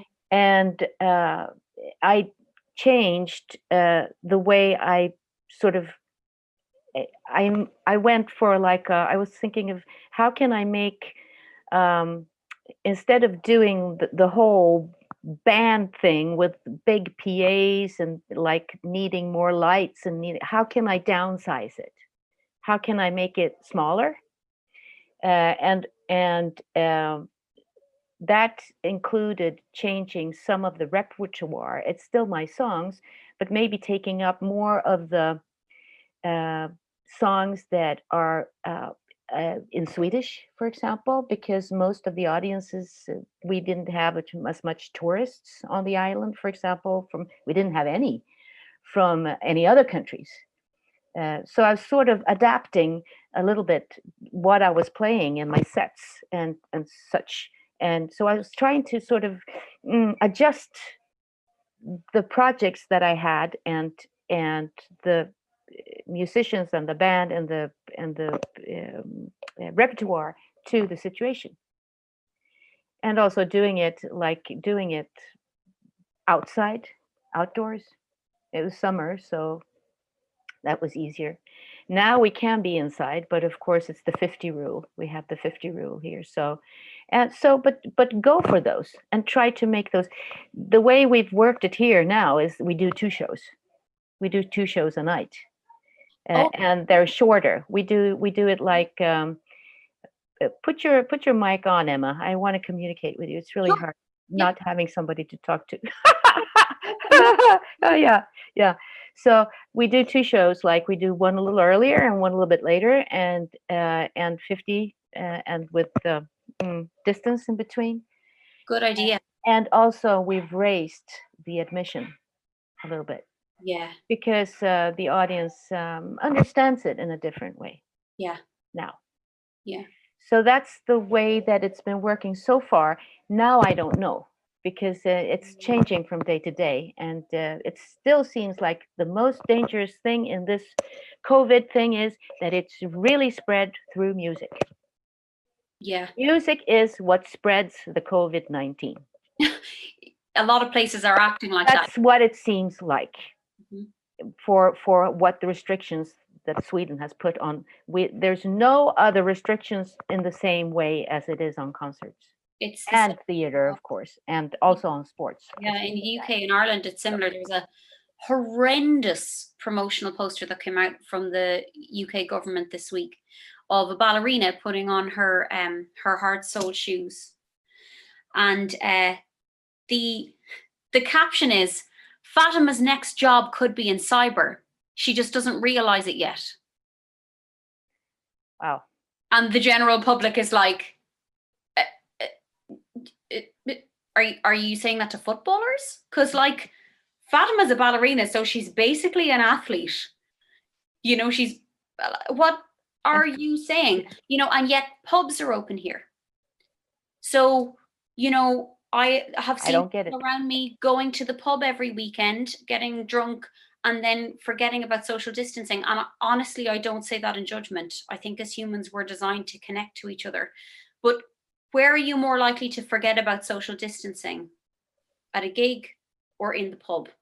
At a seated gig or at a seated performance in a controlled environment, which automatically has curfews, automatically has queuing systems, all these kinds of things built in place, or the pub? And again, I recognize the publicans a lot of them are places of social contact for many of us, but it does feel very heavy-handed on one industry and not equally on the others. But so I would agree. And I very much like that you, Annika, you've kind of taken that approach of like, well, what are the limitations? How many people do we want to reach this evening, and how can we do that? I think that's a really productive approach. And I'm glad to hear that you were able to find a way to get back to gigging when it's something that you need so much as an artist. That's great. Was there anything else you wanted to add about how you've adapted? Well, the big challenge is now, of course, when you can't be outside anymore. Oh gosh. You can't do garden concerts and stuff. So I don't know what it's going to look like. I have like, I don't know, 4 gigs until Christmas. I don't know how it's going to work. Yeah. So, yeah. We wish you luck, Annika. Thank you. Seriously, genuinely, I think you're offering something really important. So cool. Thank you for that response. Oh, yeah, Annika, just a quick pointer. Like, I'm actually right now, today, I started organizing Zoom concerts. Nice. So I just put I put my sound up and I make like a little background in my living room. Yeah. And this Saturday, I'm going to do my first Zoom concert for 20 people. Wow. And it's already sold out. So you can try that. It actually works really nice. Do you have 20 people in your home then? No, they just come on Zoom, and it's not a live stream to anyone else, just the Zoom audience, just like this. So how do you reach the 20 people? I sell tickets on my website, and they get a password to the Zoom. Like when they buy the ticket, they get a password to the Zoom, and it's actually a really great way to play. So just good idea. Thank you. Great. Yeah, that's a great approach, Svavar. So that's one of the key ways that you've adapted. Is that the main adaptation that you've made? Well, mostly I would, hope was the first one. Just hoping and waiting and hoping and not selling my, dipping into my retirement fund and all of that. But now that's basically going to be my approach, is just do live online concerts. I have enough fans that really want to at least support me through that. You know, even if they won't know the quality won't be as good, they know they're supporting me like through an actual concert appearance. So that is a way to cope with this financially. Yeah, and you still get that sense of exchange that they're looking for, where they get your music and then you get their support. Yeah, and they can ask questions and they can talk to me back and forth. I mean, they, you know, so. And I have a really, I've you know, through the COVID time, I actually started developing my tech skills, you know, on sound and on like how to have a really good sound on what I'm doing. So that really matters. And also I have like a second camera and stuff like that, which was really important. Just to have a good visual and audio on what you're doing. Brilliant. That's really quite productive for you then. And I also have to add, never use Wi-Fi when you're streaming. Just, you know, because Wi-Fi is always like going up and down, and the computer is always compensating. So it's always dipping in quality. Yeah. So use a Ethernet if you can. That's a really good piece of advice. Sorry. No, don't be sorry. That's gold dust. Magali, how have you felt things have gone for you since coronavirus? Yeah, I mean, in the beginning I did a lot of live streaming, but it was for free, so it was really more for reaching out to the people. I've done also a combination of less. So the last concert I did was less people, but a bit higher tickets price. I mean, and I'm trying to use the time to do background work on like things that I don't take enough time to do usually. So working on the next recording and working on visuals and stuff like that. Okay, that's good. So you kind of found other artistic areas of focus to help you kind of. Yeah, that's great. Brett, for yourself, have you found that anything has shifted significantly in the way you're working? Yes, I will echo Annika's honest statement about, you know, the time it took to get over the depression, which I didn't even realize I was depressed. I was just, I read a lot of books. I binged Downton Abbey twice through the entire series. Yeah, I know, cringe, but it was, you know, binging and cringing can go together. And finally, and this didn't have to do with gigs yet, but finally I came to acceptance, because, you know, these are the stages. You have denial, then you have, you know, anger and grief, and then, or however, whatever the order is. Mine were all over the place. But I realized where it shifted for me was I was practicing gratitude and mindfulness. And, you know, sometimes it is a practice. It doesn't mean it automatically happens the moment you say I'm grateful for. But if you practice, you do recondition your outlook. I did a lot of sitting on the terrace, feeding the birds, you know, just kind of getting in touch with nature. But finally, I realized one day that I've been doing the retreats, for example, for 19 years. And for the last few years, I've said, gosh, if I could have a year off, sabbatical, you know, if I could have a year off from everything, I would, that's so cool, but I can't because my business model would crash. And so, you know, and then I realized this is my year off. I'm not ready to say thank you, coronavirus, but this has been my year off. It's literally a year off of, and my juice is traveling and interacting with people. And all these tickets went, you know. So my shift, though, what happened now is I got rejuvenated about performing, because I hadn't been performing for quite some time, and I didn't miss it. I just thought, well, maybe I'm done with it. You know, one of the things for me has been to actually let go of something and just say, okay, I give myself permission to quit this. What if I don't play out acoustically ever again? And by allowing the space for that to be true, the joy came back in. And so fortunately in Denmark, there's a wonderful company called Uncover Music, which started a couple of years ago. And they are matching the more corporate business world with singer-songwriters. Oh, wow. They've found this niche. And so my last 2 gigs and my first paid gigs in almost a year were in malls, where I played a 20-minute set in 3 or 4 different locations in the mall. I received above the full tariff here in Denmark. So roughly it's above 300 euros for the gig. And I was encouraged to have people keep their distance. And I said, don't worry, that's never been a problem for me. Large crowds don't rush me on concerts. But it was like paid practice, you know? I got to be this anonymous guy playing. And so I would never have pursued that. I was aware of it, but I didn't pursue it because I had this attitude. Here's the ego again. I only play serious clubs. I don't play in malls. What's that about? You know, I played in malls and I had a lovely time, you know, and I got to sing my song about fair trade while I was facing H&M. So that was my little moment of personal victory. So that has changed. Your inner like early 20s punk was like, But one of the challenges, for example, is I have a gig that's been booked for about 2 months. It's next week. It's at a højskole, not a high school, but a højskole. And it had a fixed fee, a certain amount of money. And I've been counting on that because it was a nice fixed fee. And then the Corona things, you know, start to change. And the difficulty is when they change, the venues have a different financial cushion. I'm not saying they're not struggling because they are, but this school has a budget for guest speakers and things. And that budget is, I don't know this, but I imagine it's there regardless. So now they had to cancel my gig in the evening because it was a public event. We can't have public events of 50 people. I'm still coming to speak to their students in the afternoon, but my payment dropped by a third because I'm not working as much. And I went, well, hang on. I set the day aside. I'm still traveling there. So fortunately, again, Denmark, I can't say enough about what a wonderful country this is. And compared to the US, you know, where there's no ceiling and no floor, this is a wonderful country with a very nice floor.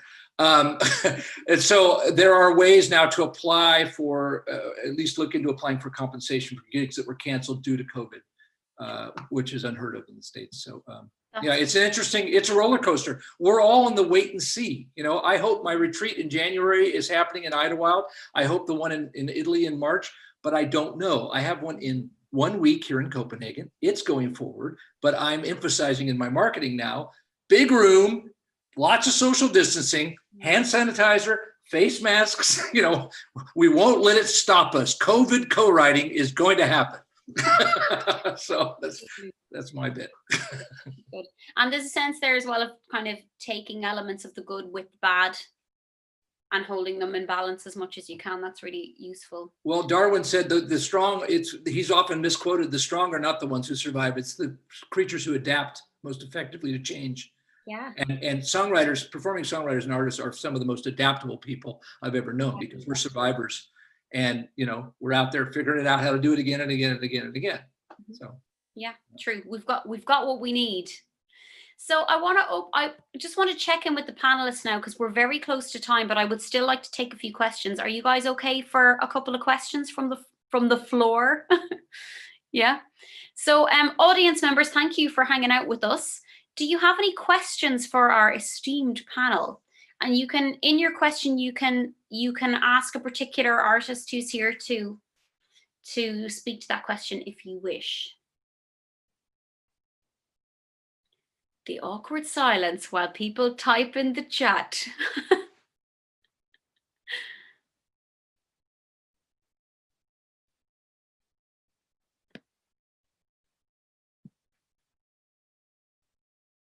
This is the part that's tricky because they don't have a little like, you know, the little ... typing that you see come up in messaging apps these days. Yeah. You can't see that here. No. Maybe there's just no questions. No questions. Maybe no questions. Maybe we've satisfied everybody's appetite. Could be. I'll wait another like 60 seconds to see something come up because I don't want to keep anyone too long. But right. Yeah, speaking of satisfying appetites, my daughter stuck her head out. It's like, how soon is dinner? The question on everyone's mind. Also, audience members, you're very welcome to just unmute your microphone if you want to ask a question. So again, I'll just give another minute for that in case people want to do that. I feel like I should have had some like elevator music ready for this. No questions, but thank you very much. Yeah, I get that, Elina. Yeah. to analyze what you just heard. That's a lot of information to take in. Yeah, it's a lot. But can I ask the audience, you guys, what has been your biggest kind of self-discovery through this pandemic? Does anyone from the audience have like anything they'd like to share about like what they've discovered about themselves, about their community, or about their work? That's a lovely question.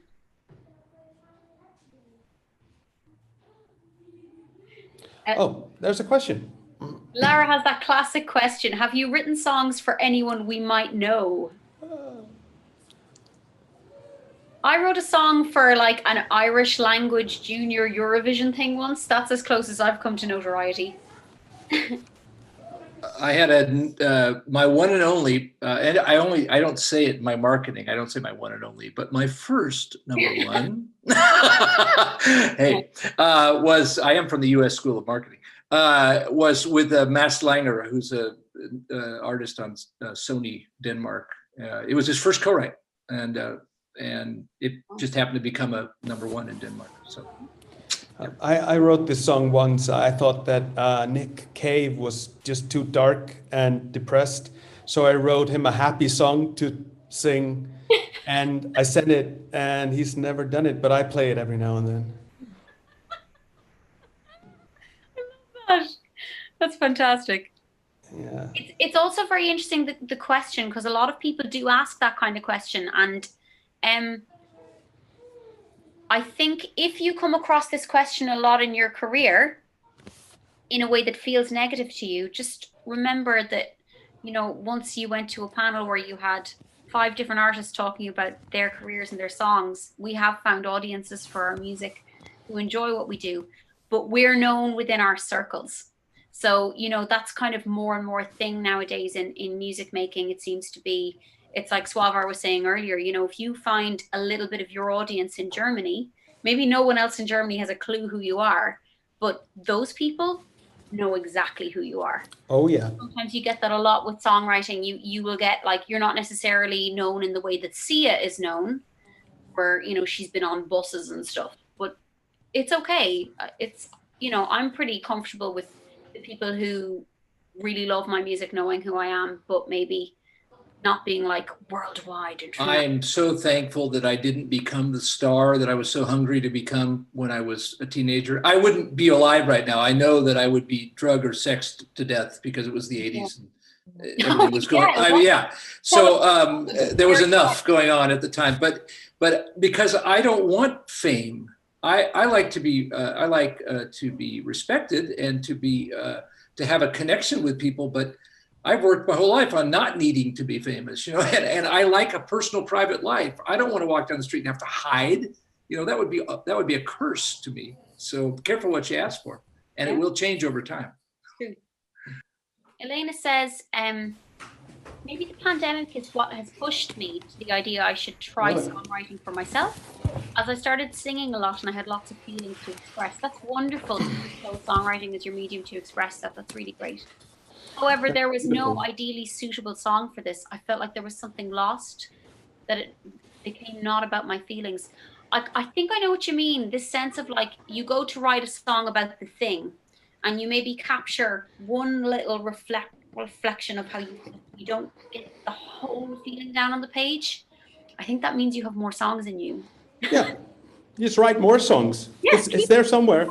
It's just like, because there's a huge line of songs just waiting to be, and that one song is just waiting. Oh, I just wanted to show you guys these awesome books here by Martin Atkins, Band Smart and Tour Smart. They're really good resources. I'll just write it in the chat. They're really good resources for people that want to like have a career. They look great. I would like to read those. So. Oh yeah, one more thing about like the like motivation for your songs is like every now and then I get an email from a person or a message on Facebook saying that like my song brought them together with their loved one, or that my songs brought them through a terrible loss, you know, that my song somehow helped in catharsis. or that they help them appreciate nature or something like that. And every time I get one of those, I feel so completely vindicated in my choice to become an artist. You know what I mean? Mm-hmm. That's a really, that connection, that human connection. So Lara had another question. Is there anyone you might want to have a collaboration with? And I can see Annika went and answered it, and so did Brett. Yeah. Chris Martin, Paul Simon, Paul McCartney. I'd love to work with like Amanda Palmer, or Regina Spektor. Oh my God. Annie Lennox, Svavar. Yeah. Some good names there. Some really good names. I think I would die if I got the chance to work with Janelle Monáe. I don't think I would be able to live. I don't think I would be able to contain the joy. I just think she is so wonderful. I need to write Svavar Knutur, because although I've set him up in co-writes with several people, he and I haven't written one yet. But Annika and I have, and Magali and I have worked together. But we really need to. I know, we do. I'm bringing you over soon. Okay. So there was the last question. Gabriella was asking Annika if she would come back to Melodifestivalen. Did I say that right? Probably not. That's the Eurovision Song Contest Swedish edition. Oh, cool. Well, actually, Glimra was asked to do entry. It's not an entry. It's they send in the song to see if it gets accepted. We don't know, but we had a big discussion about it in the group, because all three of us has been in the Melody Festival before, and all three of us has so experiences with it and feels like, are we really gonna do this? But then the guys that did it, they let us in on the song, and they were really sweet and they were very persuasive. So we said, okay, well, what the heck, let's do it. So we don't know what's gonna happen. I pray we're not gonna get in. But you might want to look out for it. I don't know. That is so human. I completely understand that. It's like, applying for an opportunity and you're like, I kind of want this, but I'm also very afraid of the work that will happen if I do. Boy, that sums up the indie artist dilemma right there. Nice. Well, look, thank you everybody for your time and for your questions. I think that we'll wrap it up there. There is a recording of this that I've made. So this should be coming out on Facebook as well for you guys to rewatch. Thank you so much to our panelists, to Brett, to Magali, to Annika, to Svavar, for sharing your knowledge and sharing your wisdom and your understanding. Thank you, Gabrielis, for setting this event up and shepherding us through it all. Thank you to Lena, as always, for all her hard work with this incredible festival. And it's such a joy to have a chance to discuss things like this with artists like all of you. So I'm thankful to all of you, and to you guys for all coming and listening and sharing your questions and your thoughts. So don't forget to scroll back up to the top of the chat. Artists on panel, if you want to post your links in the chat so people can check you out, this is a good time to do that. So do please go and listen to everybody's music who's been on this panel. They're making fantastic work. And consider heading to one of their retreats, going to see them live if you can in future, or hopping onto one of their online streams. I think it's something you'll really enjoy. Do stay connected to us. I think a lot of us are very open people, and we're good for kind of chatting with people in this kind of broader community. So thank you so much, everyone. If you want to see a link from a particular artist come up in the chat, you can hang on. If not, you can consider this panel closed, and you can head on whenever you want. So thank you everybody for your time, and a round of applause.